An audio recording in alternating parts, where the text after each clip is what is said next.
है कि किसी भी वॉर एक्सपर्ट को पता नहीं है कि अचानक अमेरिका के राष्ट्रपति डोनाल्ड ट्रंप ने रूस को सीधी युद्ध की धमकियां देना शुरू क्यों कर दी।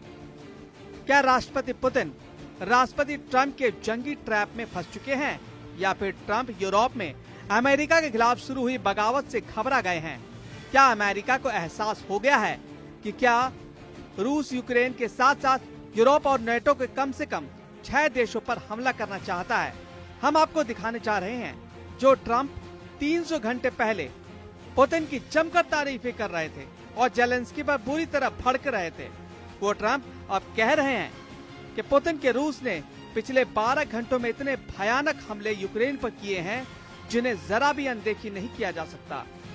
हम आपको दिखाने जा रहे हैं क्यों दुनिया के एक युद्ध विशेषज्ञ ने कहा है कि पुतिन ने ट्रंप को यूक्रेन युद्ध में बुरी तरह फंसा दिया है और अब यूरोप का सर्वनाश तय है।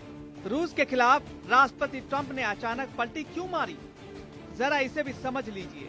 24 फरवरी 2025 को जिस वक्त जेलेंस्की और ट्रंप एक दूसरे पर भड़क रहे थे, उस वक्त रूस ने ट्रंप की जमकर तारीफ की थी। उसके बाद ट्रंप ने जैसे ही यूक्रेन को हथियार देना बंद कर दिया, रूस ने यूक्रेन के कम से कम 10 शहरों और 3 प्रांतों पर जमीनी और हवाई हमले शुरू कर दिए।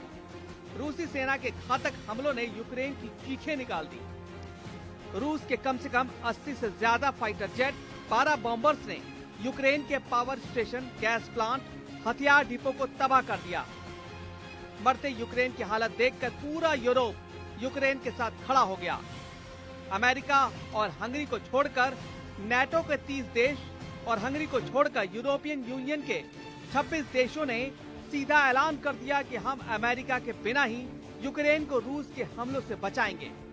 अचानक ही सुपर पावर अमेरिका यूरोपीय देशों की बगावत से सख्ते में आ गया।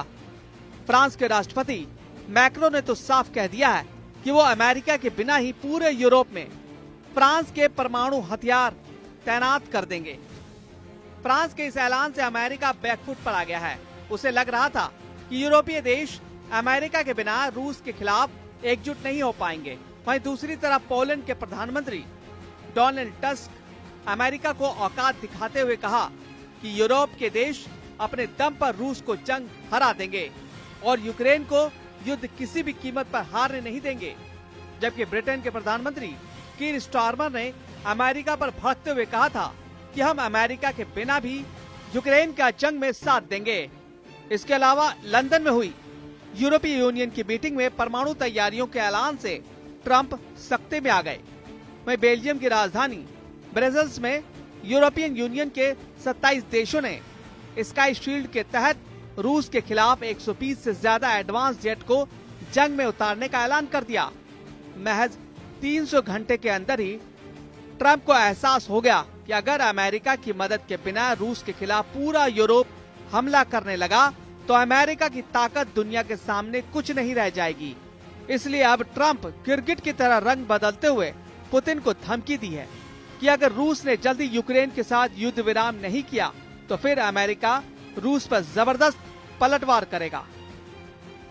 पुतिन के बेहद करीबी और रूस के पूर्व राष्ट्रपति दिमित्री मेदवेदेव का दावा है कि भले ही ट्रंप और पुतिन के बीच युद्ध विराम को लेकर लंबी बातचीत हुई हो, लेकिन इसे रूस के मिशन और मकसद पर कोई असर नहीं पड़ेगा।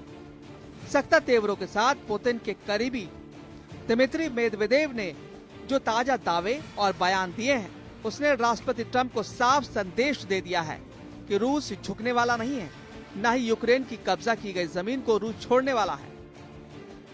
पुतिन ने जब से ऐलान किया है कि वो यूक्रेन के राष्ट्रपति जेलेंस्की से युद्ध विराम पर कोई बातचीत नहीं करेंगे, उसके बाद से रूस के हमले पूर्वी यूक्रेन, दक्षिणी यूक्रेन और पश्चिमी यूक्रेन पर खास तौर से बेहद तेज हो चुके हैं। इधर वॉर रूम में राष्ट्रपति जेलेंस्की अपने कमांडरों के साथ माथापच्ची करने में जुटे हैं कि कैसे रूस के तूफानी हमलों को रोका जाए।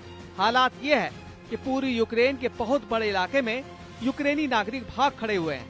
यूक्रेन के डोनेत्स्क में इस वक्त हालात बेहद संगीन और खौफनाक हो चुके हैं। कुल मिलाकर हालात बेहद पेचीदा हो चुका है। जो अमेरिका रूस का सबसे भरोसेमंद दिख रहा था, वो अमेरिका यूरोप के दबाव में रूस से ही जंग करने को तैयार हो गया है। अब देखना होगा कि ऐसे हालात में पुतिन ट्रंप की जंगीबाजी को कैसे पलटते हैं।